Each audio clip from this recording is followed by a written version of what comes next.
Good evening, listeners, and welcome to another edition of Swannies Commentary. Tonight, I'm very pleased to have a special guest with me.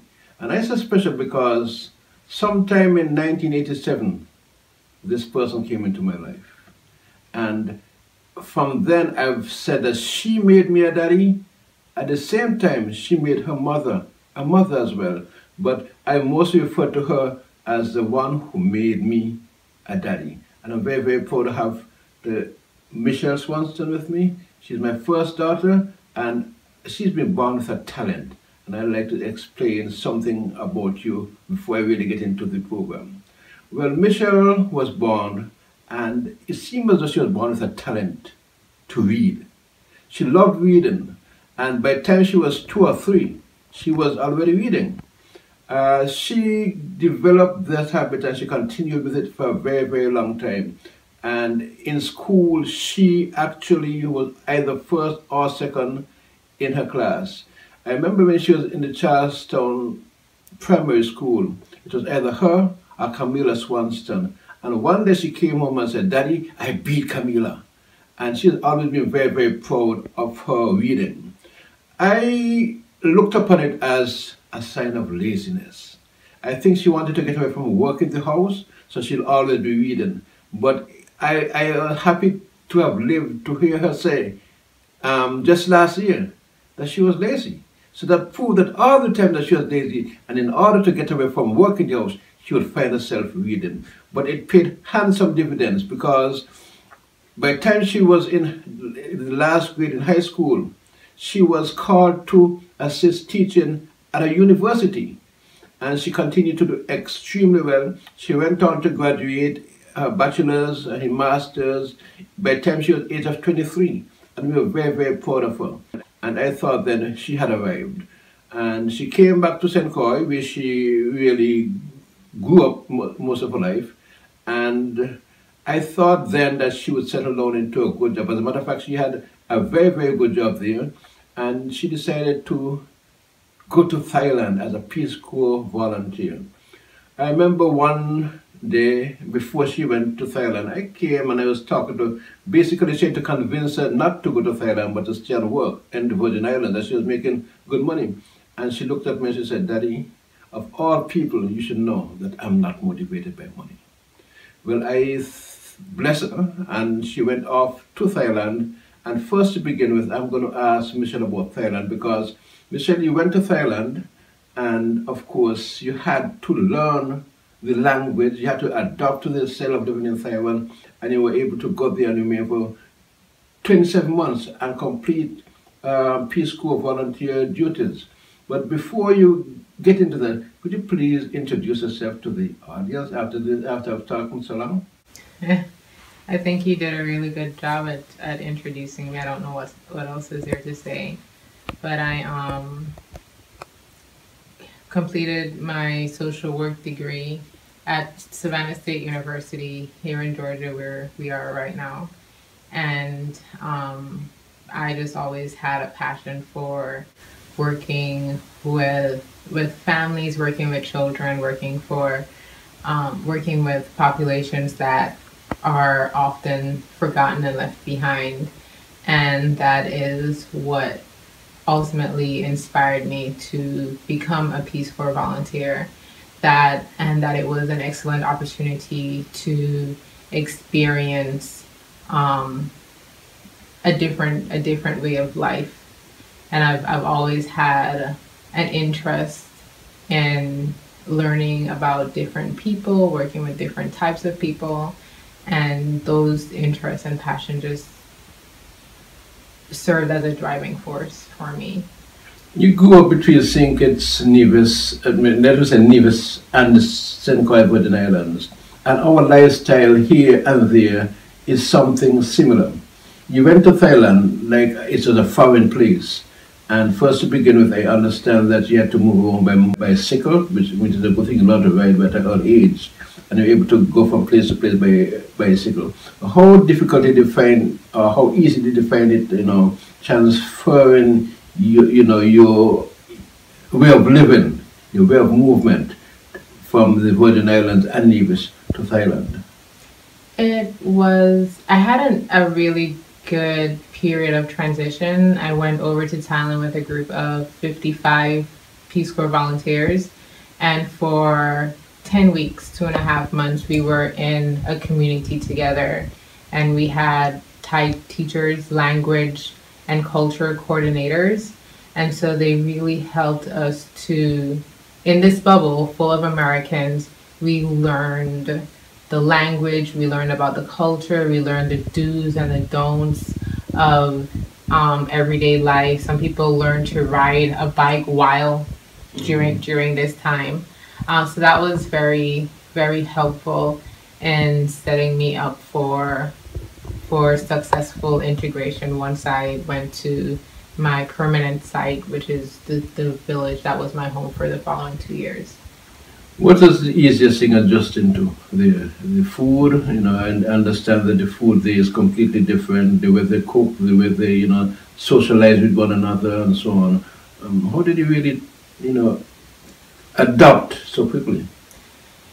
The people were really friendly and very understanding, and I feel really blessed that I was with a very nurturing family and a very nurturing community. I know that some other volunteers weren't as lucky, and adjustment was just really difficult. The people can really make or break your experience, and I feel really blessed that I was placed with people who made my experience. They made integration very, very easy. Once I knew the language, I had what we call sympathetic listeners. And these are people who, even if I'm speaking broken Thai and I don't always know the right word, they're sympathetic in that they want to understand me, and they help me to help them to understand what the message I'm trying to get across. So that made my transition, my integration very successful. What did you actually do there on your stint for the first part of your stay? The first 3 months, people say that the first 3 months are the most difficult, and that's because there isn't your job for the first 3 or so months is just to integrate. You don't have a schedule, you don't have any agenda, you don't have any specific project to work on besides getting out there and meeting people. And I am a person who likes schedules. I appreciate having a structure. I like having things to do. In college, even after college, before Thailand, in college I worked 2 jobs, 3 jobs sometimes, in addition to a full schedule. Right before Thailand, I was working 3 jobs. And then to go there and have 10 weeks of intense training and then be put in this community where I had nothing to do, that was really hard. But it was a good time for me to continue to enhance my language skills and try to assimilate. It's really critical, this first period, meeting people, developing relationships, and relationships that I continued to develop and was eventually able to capitalize upon were relationships that I developed in the very beginning, just by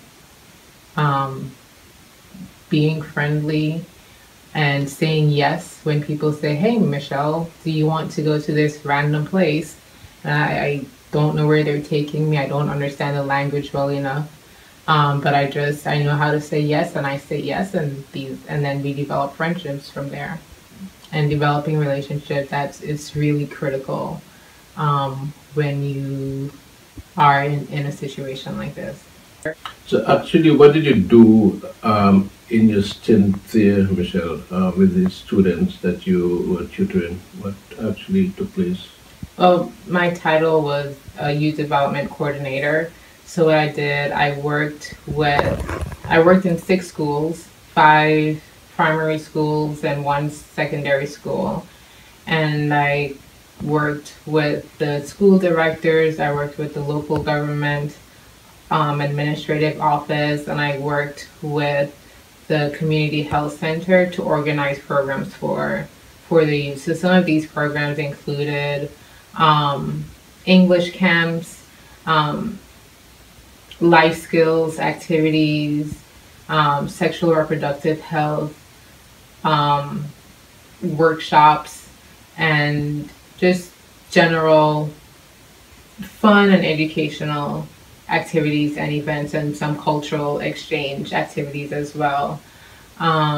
One particular activity that I'm really proud of that I was able to be a part of it was that I had the opportunity to take my students to what's called Camp GLOW, and it's a program that Peace Corps volunteers actually do in different countries around the world.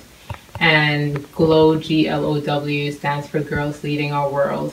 And right now, the First Lady of the United States of America, Michelle Obama, has a Let Girls Learn initiative. And so it was an empowerment, a week of girl empowerment, and encouraging the girls to tap into their leadership potential. And for the very first time, volunteers in Thailand were able to have boys included. So the second part of this program was BROS, BROS, Boys Respecting Others and Self, because we recognize that in order for girls to reach their true potential, we need the cooperation of boys, and we need to also change their way of thinking. So it was a really great experience for me. It was a really great experience for my students, and I saw a shift in their attitudes when we returned to their community. The girls and the boys helped to, because I only took a handful of students with me, and I saw how they played a part in helping to just help to change a culture at their school.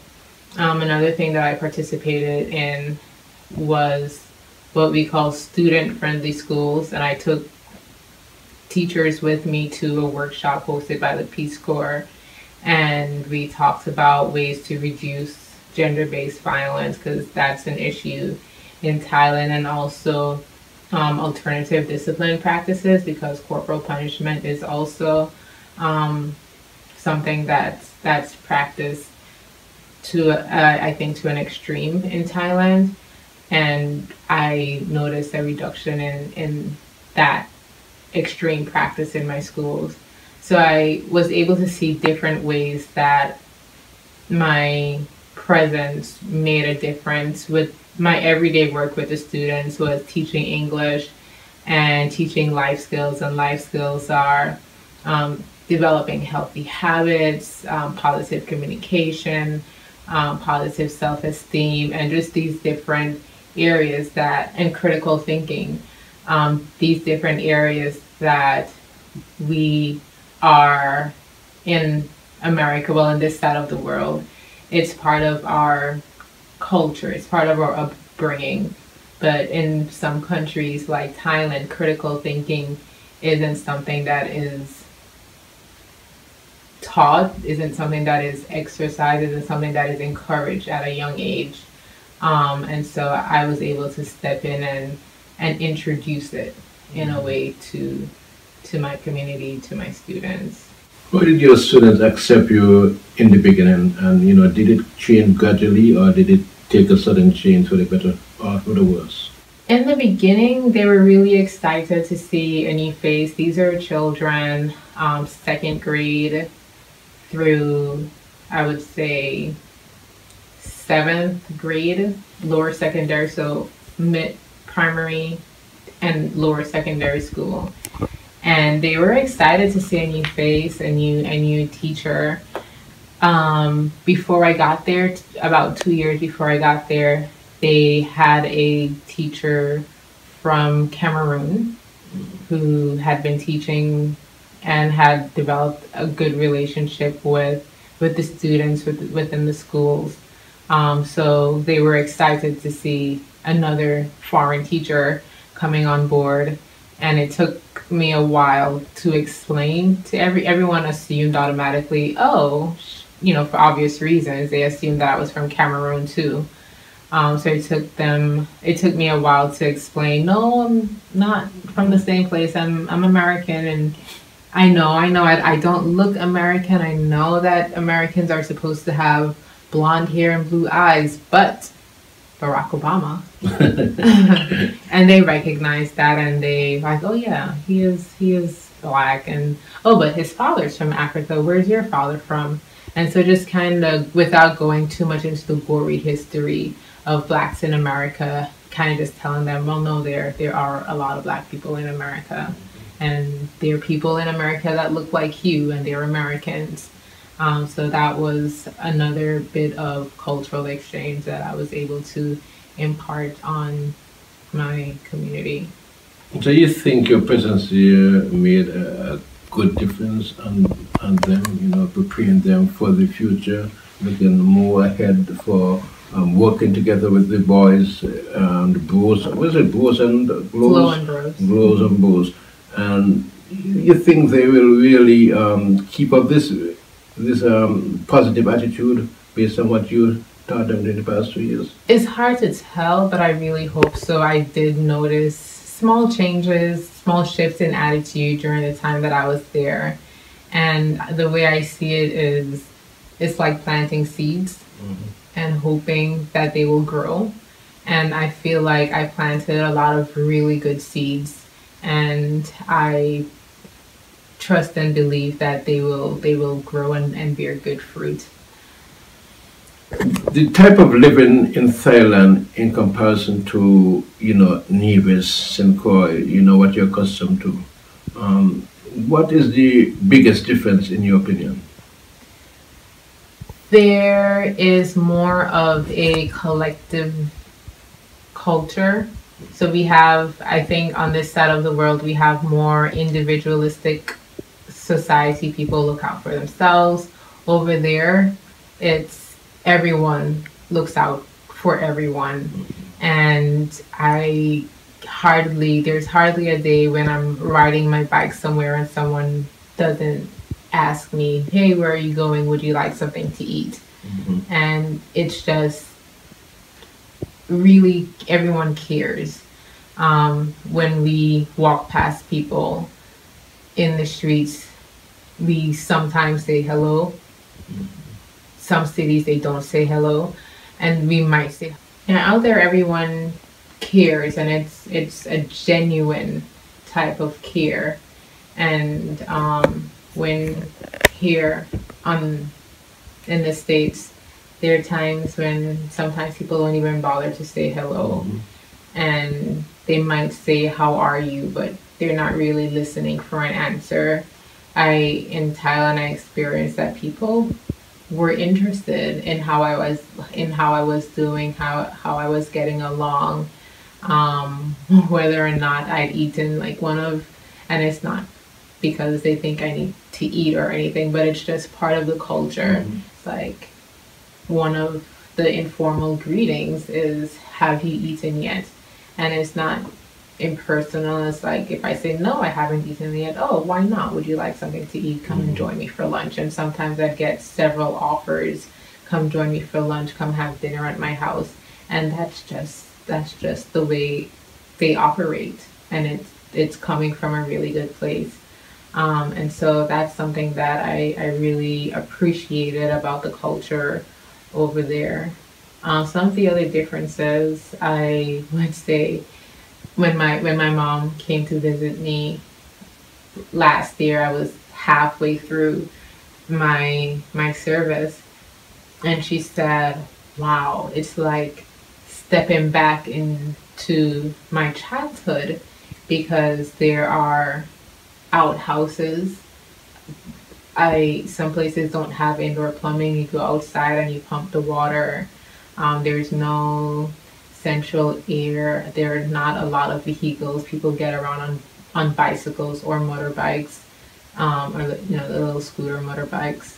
And it's they cook outside on using coal pots. And it's just a really, really simple way of living. It's simple, but everyone is happy. And my my bed was a mattress on the floor, but I was comfortable. So it was a completely different way of life, but it was happy and comfortable for me. You'd say then we'd have the materialistic type of, experience that we have here with the latest of everything. I had access to Wi-Fi twice a week when I went to my government administrative office. And then later on, some of my schools got Wi-Fi, but it was really just the basics. And it's livable. You could live there comfortably, if you really understand that's the type of lifestyle they have in Thailand. Yes, very, very comfortably. Another thing that I really wanted to ask you about, because I noticed there are quite a lot of elephants, and I see you on elephants every now and again. How does that work? Is this a pleasurable part of it, or people there really use the elephants for transport and things of that nature? Historically, they did. Historically, people used elephants for transportation, for labor, for in wars and stuff. Right now, elephants are mostly used for tourism, and it's really, I have mixed feelings about every time I get on an elephant, and it's because I have learned that a lot of these elephants are mistreated and in their training so that they could entertain tourists. And it's sad actually when you really look into how these really beautiful, majestic creatures are beaten and prodded just for our entertainment. There are centers in Thailand which I didn't get a chance to go to, but when I return, I definitely will go to them. But they're called elephant sanctuaries, where elephants are rescued or retired from their jobs in entertainment, and they're brought to this sanctuary where people take care of them, just help to take care of them. It's a semi-natural habitat, and it's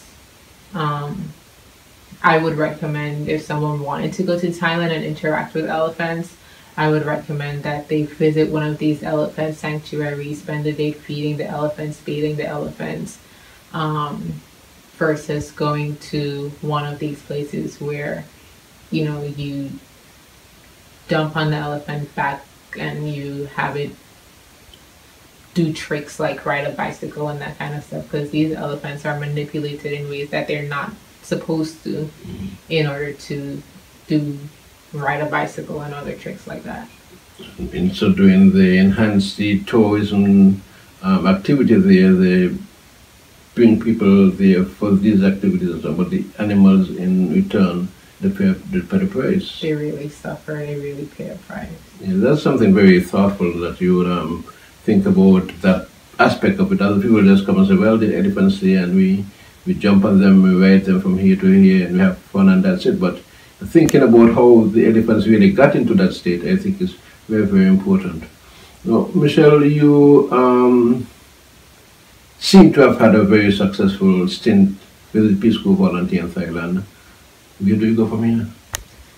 That's the $1 million question. I'm still trying to figure out the next steps. I have some prospects. The Peace Corps gave me an opportunity to, upon completion, I can take an inside track when it comes to being considered for federal government jobs. So I'm looking into that right now. I've had interviews with a couple agencies. I have another interview scheduled for another agency. I'm here in Georgia. We're here in Georgia right now where we have family.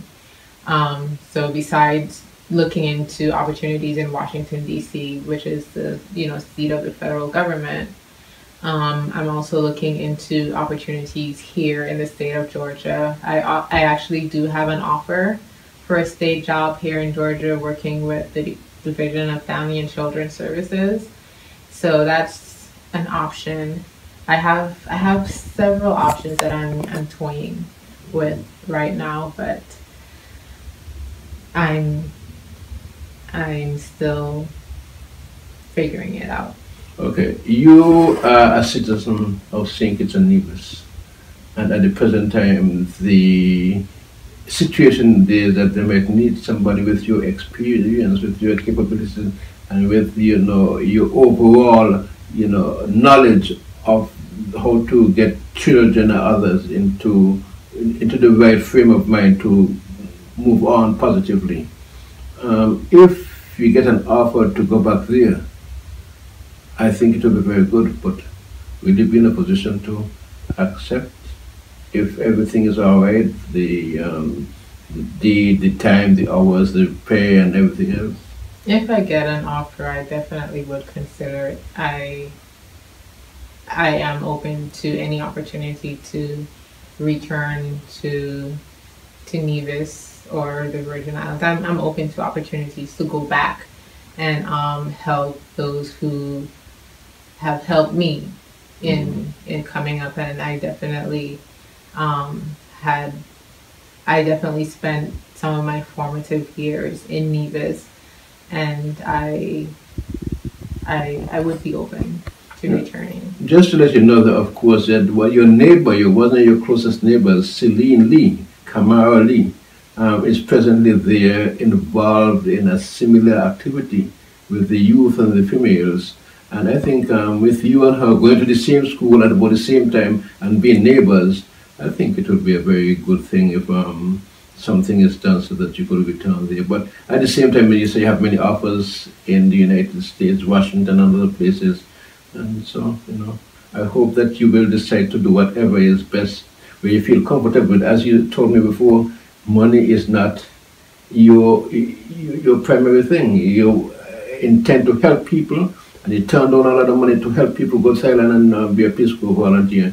And really, I'm very, very proud of you. I hope that you continue to do well, and you continue to keep that, upbringing you had to be respectful, meaningful, think wisely, and make decisions based on your feelings. And I'm sure that you'll continue to do well. And I just want to go ahead and give a shout out to my old neighbor and friend Kamara Lee for the work that she's doing with the Nevis Island Youth Council. I have watched some of the video clips, and it's really admirable, and the work that they're doing. And if there's a time that I can lend a hand or help out in some way, I'll be happy to do so. Thank you very much, Michelle. And as you know, I cannot have you in the office in Nevis at the same time, but time doesn't really permit it. But thank you for sitting down and doing this little interview with me. I'll try to get it aired on one radio sometime in the future. And I ask that you, the listeners, continue to listen, continue to support Swannies Bargain Center, continue to support Nevis, and especially my daughter, Michelle, the one who made me that. Thank you, Michelle. Love you very much. Thank you.